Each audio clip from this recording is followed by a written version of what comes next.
Now in this video we are going to see how to insert a value in 2D array. Now let's say this is our 2D array having 3 rows and 6 columns. Now inserting a value in 2D array is exactly same as how do we insert a value in 1D array. That is, we just give the cell number and we insert a value. So let's say this cell number, if we want to insert a value 10, then all that we have to do is we have to say ARR, which is the array name, row number 1, column number 1.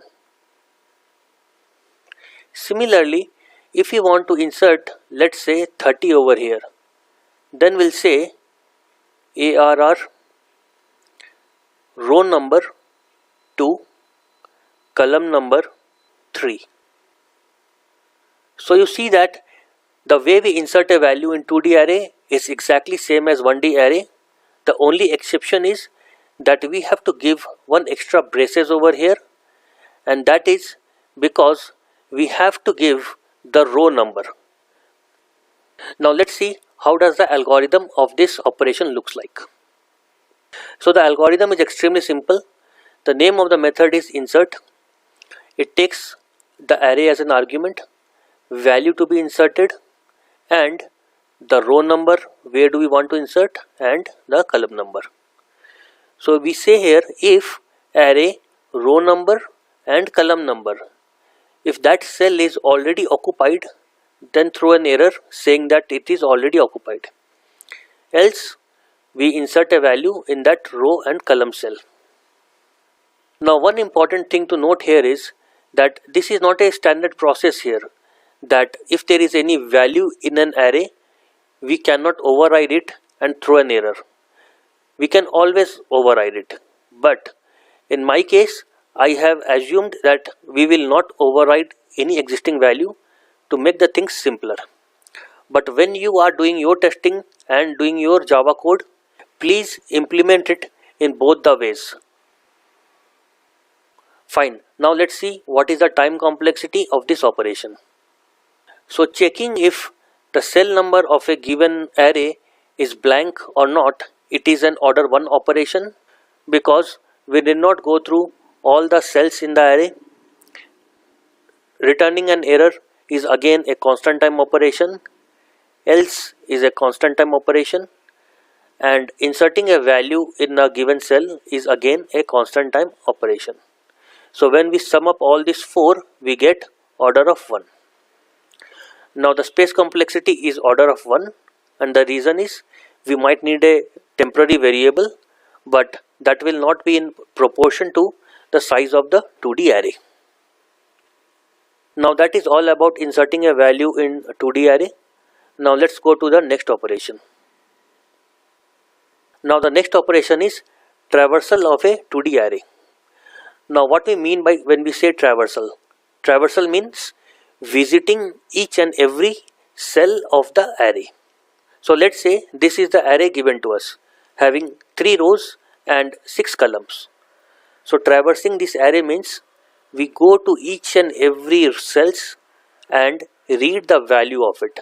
So first we read 10, 20, 30, 40, 50, 60, 70, 80 and so on. So again this operation is exactly same as 1D array, so we'll not explain it in more details. Let's see what is the algorithm for this. So the algorithm is extremely simple. The name of the method is traverse array. It takes the array as an argument, and there are 2 loops. Loop number 1 is for the rows and loop number 2 is for the columns. So we start with row number 0 and we traverse through all the columns, keep printing all the cell values.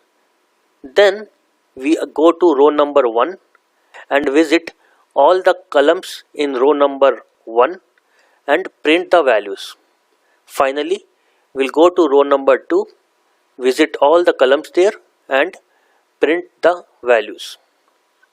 So, okay, so now I hope that this is clear. we'll move to the time complexity of this operation. So looping through all the rows will take order of m times. M is nothing but the number of rows. And looping through all the columns will take n time. N is nothing but the number of columns. Now since for each row, let's say row 0, we have to travel all the n columns. Similarly, for row number 1, we have to travel all the columns. Row number 2, we have to again travel all the columns.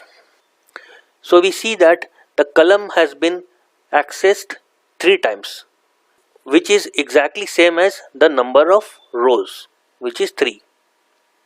So the time complexity becomes 3 times n. And what is 3 over here? It is number of rows, which is denoted by m. So the complexity becomes m into n. So we write m into n over here. Now what is the space complexity? It will be order of 1 because we might need some temporary variables, but we don't need any extra space which is proportion to the size of the array. Okay, so that is all for traversal operation. Now let's see the next operation, which is accessing a given cell.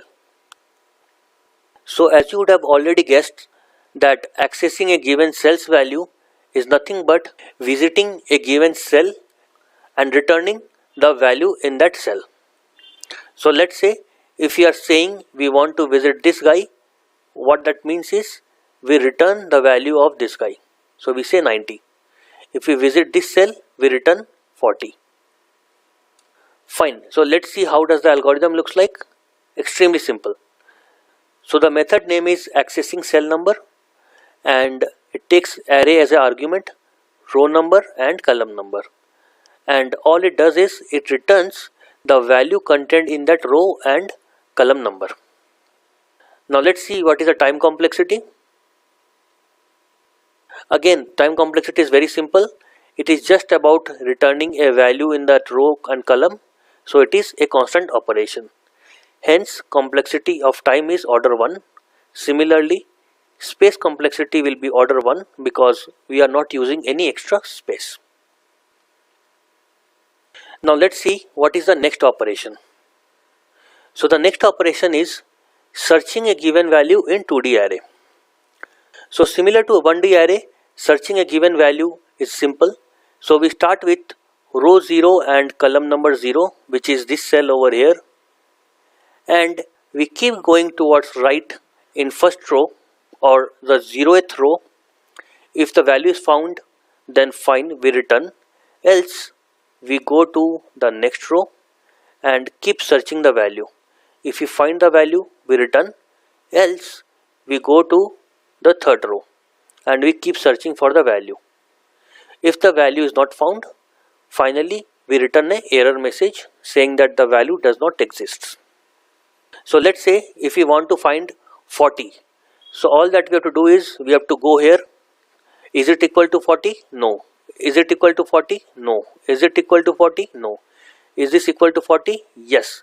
So we return row number 0 and column number 3. Now let's say if we want to search value 90. So again we do the same thing. We start from row 0, column 0, that is 10. Is it equal? No. Is this equal? No. Is this equal? No. Is this 90? No. Is this 90? No. Is this 90? No. We go to row number 2. Is this 90? No. Is this 90? No. Is this 90? Yes. So we return row number 1 and column number 2.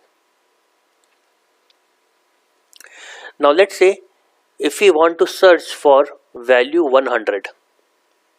So we again go through, start from row 0, column 0 and keep going towards right. In row 0 the value is not there. We go to row number 1, value is not there. Then we go to row number 2, value is not there. So we return an error message saying that 100 is not available in this array. Now let's see what is the algorithm looks like. So the algorithm is extremely simple.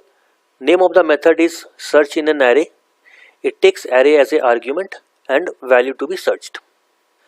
Then, like our previous example, it creates two loops, one for row and one for column. And then it starts visiting each and every cell, that is ARR row column, and compares it with the value that we are trying to search. If the value is found, then we print that row number and column and we return the method. Else, if we have visited all the cells in the array and the value is not found, in that case the control goes to this print statement which says value not found. Now let's see how does the space and time complexity for this algorithm looks like. So we have two loops over here, which is row and column, denoted by m and n. And within that we have few if and else condition and print conditions. So as we know that the if condition and the print condition, both of them are constant time operations, so all these things takes order one time. However, the outer loop will take order of m time because it needs to run the number of rows. Similarly, the inner loop will take n time because it needs to be run n number of times for each row. So the time complexity becomes m into n. Now remember, this is exactly same as traversing an array. So there also we had two loops with row and column and we multiplied it to arrive at the time complexity. So the time complexity becomes order of m into n. Space complexity as usual is order of 1. Reason is we only use some temporary variables for printing and miscellaneous work. Apart from that, we don't use any other extra space. Fine. Now let's see the last operation, which is deleting a value from an array. So deleting a value from a 2D array is exactly same as how do we delete a value in 1D array. So let's say if we want to delete this value 80 over here, all that we have to do is we have to say array row number 1 column number 1 is equal to integer dot mean value. Now in my case I have initialized all my cells by integer dot minimum value, which is minus 2 to the power 31. In case if you want to initialize by any other value like 0 or minus 1, you are welcome to do that. In that case you will say ARR 1 1 is equal to 0. So now let's see what is the algorithm looks like. So the algorithm is extremely simple. The name of the method is delete value from array. It takes array as an argument and the row number and column number from where the value needs to be deleted. Now then it says array row column is equal to integer dot minimum value. Now let's see what is the time complexity. Now as you would have already guessed, the time complexity of this operation is order 1 because it is just a replacement of a value in one of the cells and we did not travel through all the cells in the array. So time complexity is 1 and space complexity is also 1 because we are not using any extra space to do this operation. Fine. So in this video we have learnt what are the common operations that can be performed on a 2D array. Hope everything was clear. Now in the next video we are going to revisit all the time and space complexity of all the operations that we have performed on a 2D array. We need to do that so that we reinforce our learning and we don't forget it. So thanks for your time. See you in the next video.